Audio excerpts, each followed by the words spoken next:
as legacy rules go, alignment's not great.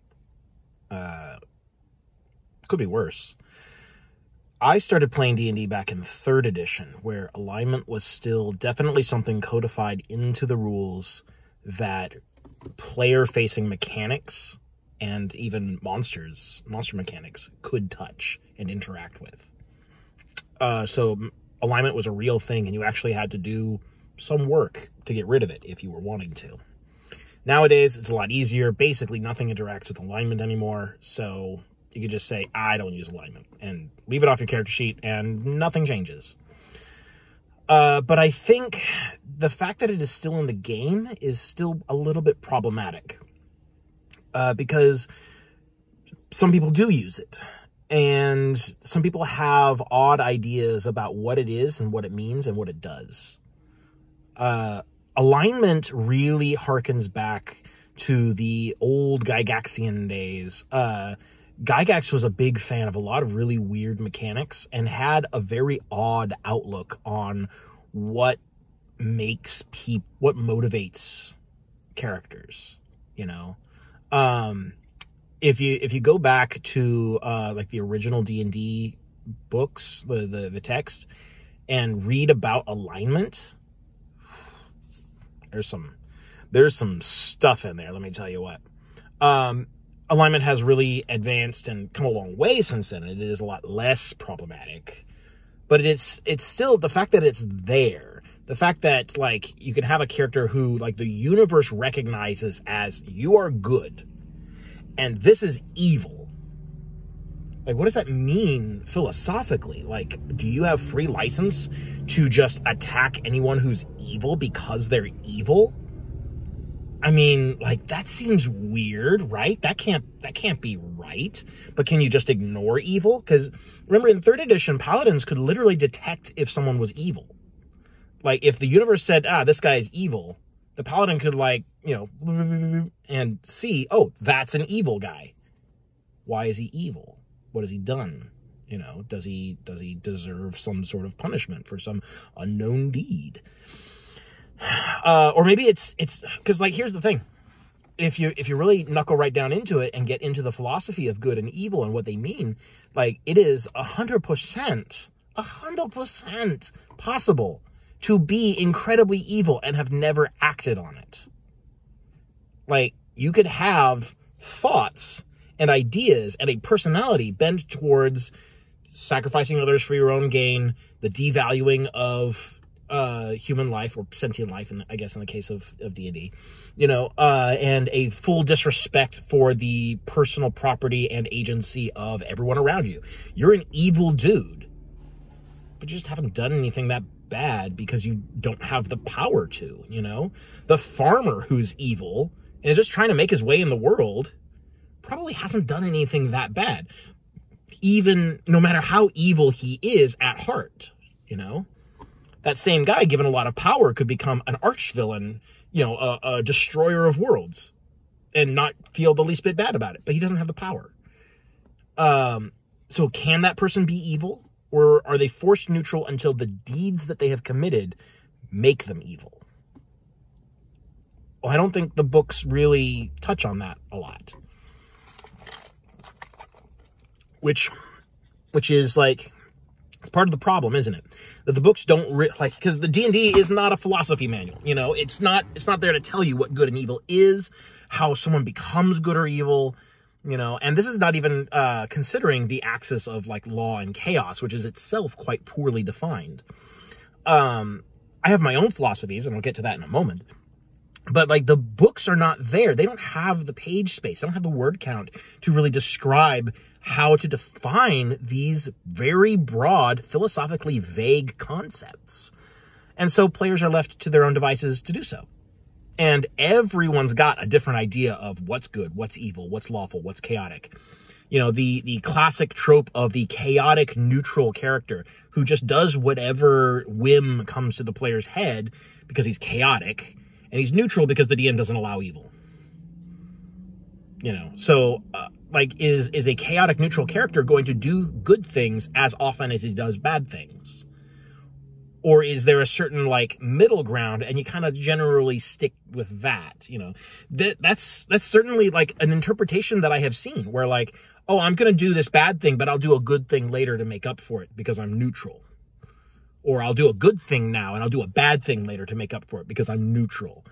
I believe oh man, I can't remember if it was original D&D or, like first edition, second edition, something like that, where this is still, like, Gygaxian writing, where he talks about how a true neutral druid who is hired by, like, a mercenary band or an army to fend off bandits may end up joining the bandits once they're, like, being defeated. Like, you know, if the side with the druid is winning too hard, the druid may switch sides in order to keep things fair because he's neutral.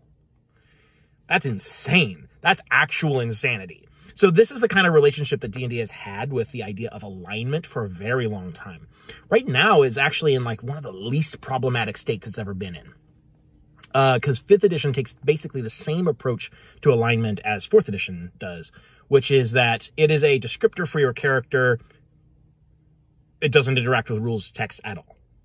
As far as I am aware, there are no monsters, no spells, no feats, no classes, no magic items. Actually, there might be a magic item. I can't remember if the Holy Avenger cares about alignment in 5e. That might be the one exception. I don't remember. I don't have it off the top of my head. But anyways, basically nothing cares what your alignment is. So, and, like, your alignment can change. Like, I'm pretty sure there's still a cursed item that changes your alignment. Or maybe, like, you know, the Hand of Vecna. If you're not evil, it turns you evil or whatever. Those kinds of things. But, like, nothing happens. Like, there's no items that you can only use if you're good, or you can only use if you're evil, or, like, it hurts you if you are good or evil. Those kinds of things existed in 3rd edition, and they don't anymore, and they didn't in 4th.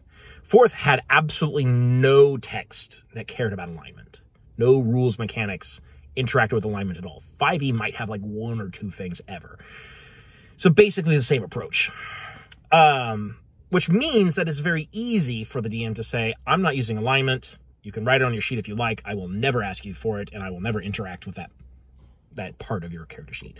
Which makes it sort of a player descriptor, and you can use it if you want, sure. And that's probably the least problematic way that alignment can be implemented.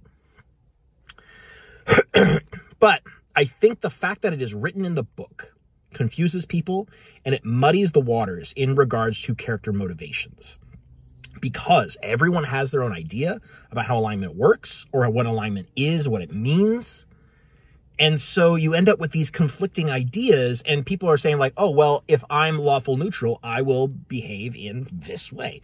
Well, no, because a character's behavior is not based on alignment. A character's behavior is based on their personality, their specific motivations. You know, what makes a character behave in a certain way is a very complicated problem. It's a very, well, not a problem. It's a very complicated, like, formula to determine. And that's why it is played by a player, and you don't have an algorithm to determine how a character acts.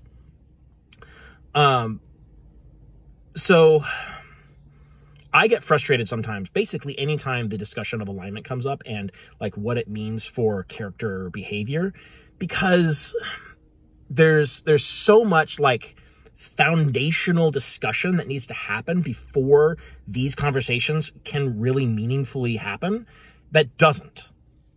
It's just not there, because not everyone's a philosophy major, you know? So here's my quick view on alignment and how it works. And this is assuming the axis of alignment, because, like, 4th edition didn't have an axis, it had a continuum.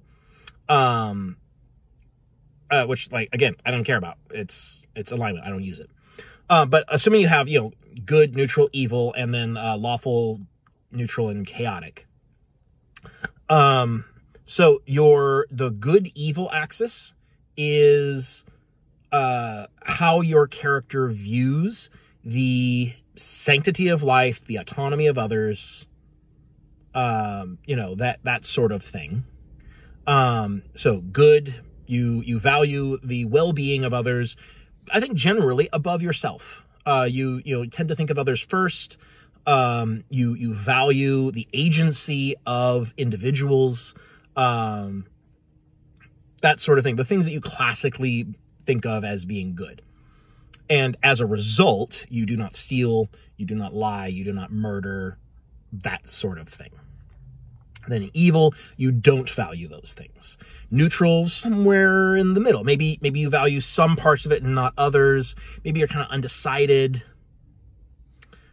Regardless, that then interacts with law and chaos, where law gives you those values based on external factors.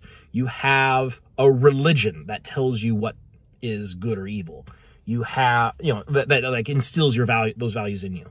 You have a strict moral code that is like articulatable, and you can define it and you say, this is why I believe what I believe. And then as you get further chaotic, it is more just like inborn in you. Maybe you can articulate it, maybe you can't. But the reason why you believe what you believe is because that's what feels right to you. That is what feels natural to you. And as a result, I tend to think of like chaotic good characters as being, in a way, more good than lawful good characters, because they just have it in them to be good. They don't have to be told to be good by any external source. Maybe they are. Maybe they have a religion. Maybe they have a moral code, but that's not where it comes from. The moral code or their choice of religion is like springs from the fact that they have these values already. So that's my view, is, good and evil is what you value. Law and chaos is why you value it.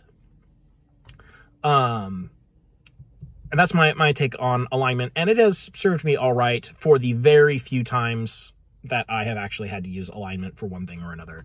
I actually haven't had alignment in my games in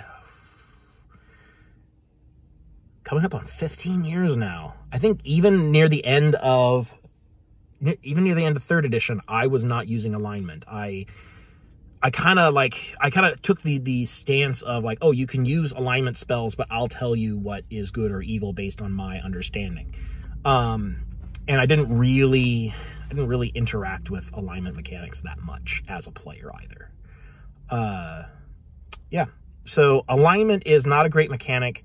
It can create problems even when it is not interacting with game mechanics baseline. And so I would encourage people not to use alignment. And frankly, I think the game would be better off without it. Have alignment be like a little blurb in the Dungeon Master's Guide, because maybe the gods care about alignment when it comes to like the fate of a soul, but like it shouldn't matter to the game.